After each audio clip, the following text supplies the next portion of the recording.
বর্ষা শুধু জানতো না, বর্ষা পরিকল্পনাকারী।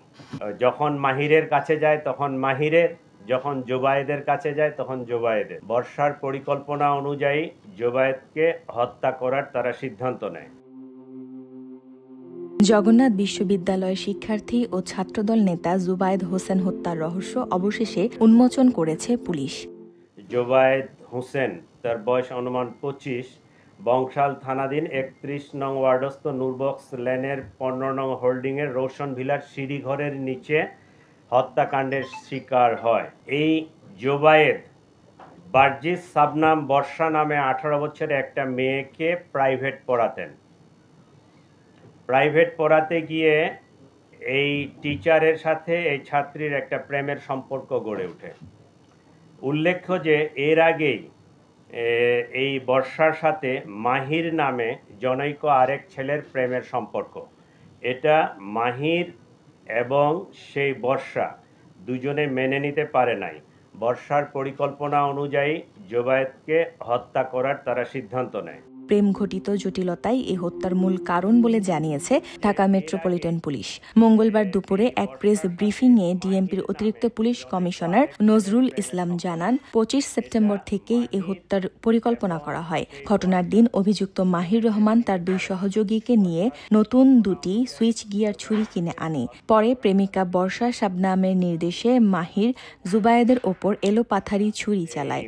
ঘটনার দিনে সে প্রাইভেট পড়াতে আসবে 4টার সময়। এই ইনফরমেশনটা পাস করে মাহির তার বন্ধু আইলান সহ তারা পরিকল্পনা মাফিক আগেই তাদের বাসার নিচে এই গলিতে অবস্থান করে। জোবায়েদ যখন এখানে আসে উপস্থিত হয়, তার সাথে কথা কাটাকাটি হয়, তাকে বর্ষাকে টেক করার কথা বলা হয়, তার ওখান থেকে সরে আসতে বলা হয়। সে এটা বলে যে সে মেয়ে তো আমাকে ভালোবাসে, আমি কেন সরে যাব। এই এক পর্যায়ে তর্কাতর্কির পর্যায়ে এই চাকু দিয়ে তার গলায় পোস্ট দিলে জোবায়েদ রক্তক্ষরণে, অতিরিক্ত রক্তক্ষরণে সেখানে মারা যায়। নজরুল ইসলাম বলেন, এটা সম্পূর্ণ পরিকল্পিত হত্যা। বর্ষা ও মাহিরের সম্পর্ক ছিল 9 বছরের, কিন্তু মাঝপথে বর্ষা জুবায়েদের প্রতি আকৃষ্ট হয়ে পড়ে। এরপর বর্ষা মাহিরকে জানায় জুবায়েদকে না সরালে সে আর ফিরে আসবে না। মাহির, আমরা যেটা তদন্তে পাইছি, মাহির কোনো এক সময় ওই বাসায় ওখানে ভাড়া থাকতো। তো আগে থেকে ওই মেয়েটার সাথে পরিচয় দীর্ঘদিনের, কিন্তু প্রেমের সম্পর্কটা অনুমান 1.5 বছর ধরে। আগে তো ছোট ছিল, ওই একজন আরেকজনকে চিনতো, জানতো, প্রতিবেশী। প্রেমের সম্পর্কটা 1.5 বছর ধরে। জোবায়েদ 1 বছর ধরে মেয়েটাকে পড়াচ্ছে, সে জগন্নাথ বিশ্ববিদ্যালয়ের ছাত্র। মেয়েটা এর প্রতিও দুর্বল হয়ে যায় জোবায়েদের প্রতি। বর্ষা শুধু জানতো না, বর্ষা পরিকল্পনাকারী। যখন মাহিরের কাছে যায় তখন মাহিরের, যখন জোবায়েদের কাছে যায় তখন জোবায়েদের।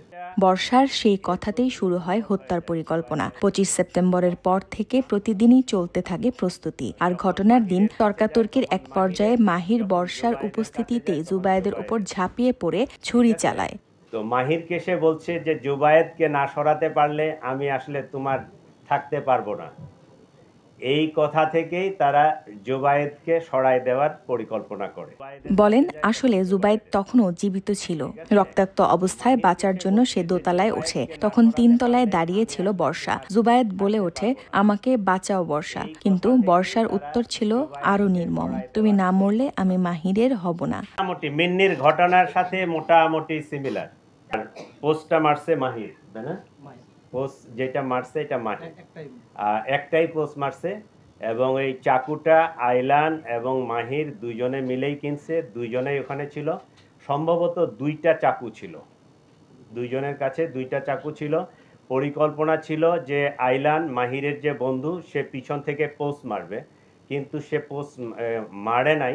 ওই মাহিরেই নিজেই তার চাকুটা বাহির করে ওই সে গলা বাম সাইডে না ডান সাইডে, ডান সাইডে এই জায়গাটায় পোস্ট মারছে। এরপর বর্ষা চলে যায় আর মাটিতে লুটিয়ে পড়ে জুবায়েদ। প্রেম, প্রতারণা আর প্রতিশোধের এক ভয়াবহ সমাপ্তি ঘটে সেদিন। কম বয়স্ক তো, 18 বছর। সে মনে হয় ওই ডিসিশন নিতে পারতেছিল না। ও সে যখন মাহিরের কাছে যায়, মাহিরের সাথে তার দীর্ঘদিনের পরিচয়, দীর্ঘদিনের প্রেম, ঠিক আছে। সে মাহিরের কাছে যখন গেছে, মাহিরকে সে বলছে যে জুবায়েরকে না সরালে আমি আসলে তার কাছ থেকে সরে আসতে পারবো না।